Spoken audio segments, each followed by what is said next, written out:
Good evening ഹെവരാൻ. നിങ്ങളോട് ഒരു ചോദ്യം ചോദിക്കട്ടെ. മനുഷ്യൻ ഉണ്ടാക്കിയത് 4500 വർഷമായിട്ടും ഇന്നും അതേപോലെ നിൽക്കുന്ന ഒരൊറ്റ കെട്ടിടം ഏതാണ്? അതെ, ഗസയിലെ ഗ്രീറ്റ് പിരമിഡ്. ഇന്ന് നമ്മൾ കാണുന്ന ആ അത്ഭുത ചരിത്രത്തിലൂടെ ഒരു യാത്ര പോകാം. എന്നാ പോയാലോ? BC 2580 ഇന്ന് കാണുന്ന ഐഫോൺ ഒന്നും ഇല്ല കേട്ടോ. ഗൂഗിളും മാപ്പും GSBയും ഇല്ല. പക്ഷേ ഈജിപ്തിലെ ഒരു രാജാവ് വിചാരിച്ചു, എനിക്ക് മരിച്ചതിനു ശേഷം കിടക്കാൻ ലോകത്തിലെ ഏറ്റവും വലിയ വീട് വേണം. അങ്ങനെയായിരുന്നു ഉണ്ടായത് ഗ്രീറ്റ് പിരമിഡ്. 146 മീറ്റർ ഉയരവും ഇപ്പോഴത്തെ 45 നീള കെട്ടിടത്തിന്റെ ഉയരം, അതും 23 ലക്ഷം കല്ലുകൊണ്ട്. ഒരു കല്ലിന് 2.5 ടൺ, അതായത് ഒരു ആനന്റെ വലിപ്പം ഉണ്ടാവും അതിന്റെ ഭാരം. പക്ഷേ എന്തിനാ ഇത്രയും കഷ്ടപ്പെട്ട് ഒരു ശവകുടീരം പണിയുന്നത്? കാരണം ഈജിപ്തിലെ ആൾക്കാർക്ക് ഒരു വിശ്വാസമുണ്ട്. അവർക്ക് ഫറോവ എന്ന രാജാവിന് ഒരു ദൈവം ആയിരുന്നു, അതായത് ഒരു മരിച്ചു കഴിഞ്ഞാൽ ഒരു ദൈവമാവും എന്നൊരു വിശ്വാസം ഉണ്ടായിരുന്നു. അതായത് സൂര്യദേവന്റെ മകൻ, അത് ഫറോവ സൂര്യദേവന്റെ മകനും, അങ്ങനെ ഓർക്ക് ഒരുപാട് ഇതുണ്ടായിരുന്നു.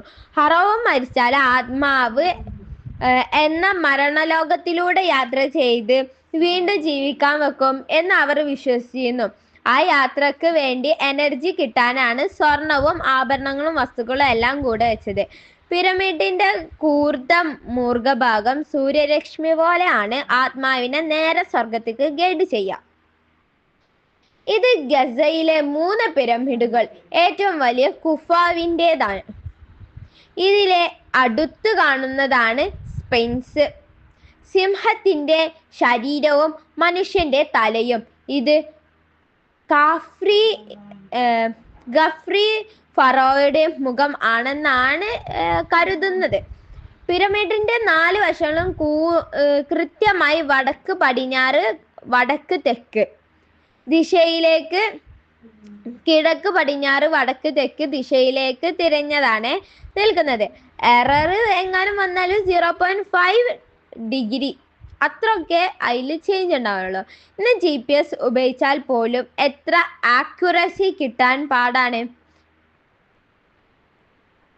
ഇന്ന് ഏറ്റവും വലിയ ചോദ്യം, ഇനി എൻ്റെ ഏറ്റവും വലിയ ചോദ്യം, എങ്ങനെയാണ് ഇത് പണിഞ്ഞത്? സിനിമയിൽ കാണുന്നത് പോലെ അടിമകളെ ചാട്ടവാറ് കൊണ്ട് അടിച്ചാണോ? അല്ല. 2010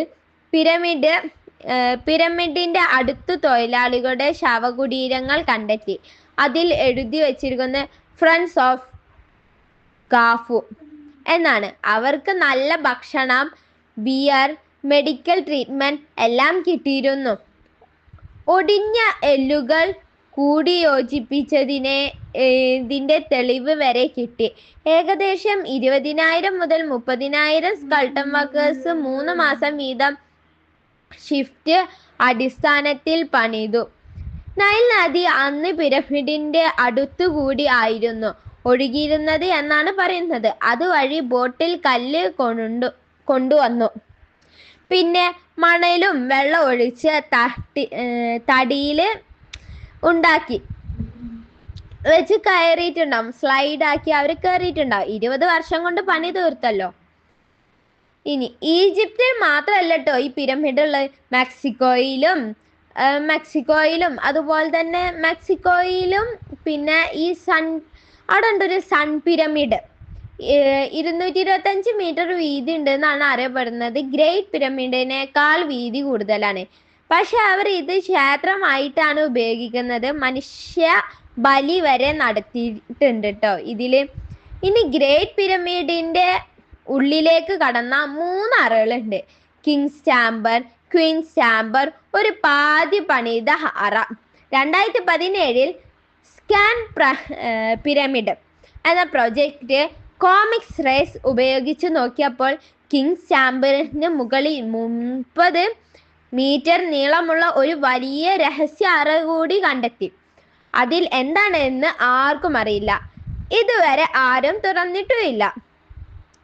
ഇനി നിങ്ങൾ ഞെട്ടിയിരിക്കുന്ന 3 ഫാക്ടേഴ്സ് പറയാം. പിരമിഡിന്റെ ചുറ്റളവിന് ഉയരം 2 ഇരട്ടി കൊണ്ട് ഹരിച്ചാൽ കിട്ടും. അപ്പോ PI കണ്ടുപിടിക്കുന്നതിന് 2000 വർഷം മുൻപാണ് ഇത് പണിയുന്നത്. കോൺഫിഡൻസ് ആണോ? ഗ്രേറ്റ് പിരമിഡ് കൃത്യമായി ഭൂമിയുടെ ഭാരഭാഗത്ത് മധ്യത്തിലാണ് നിൽക്കുന്നത്. ടെമ്പറേച്ചർ പറയാണ്, പുറത്ത് 50 ഡിഗ്രി ആണെങ്കിൽ ചൂട് കിങ് ചാമ്പറിൽ എപ്പോഴും 20 ഡിഗ്രി ആവും. ഇത്രയും കാര്യങ്ങളാണ് ഈ പിരമിഡിനെ പറ്റിയിട്ട് പറയാനുള്ളത്.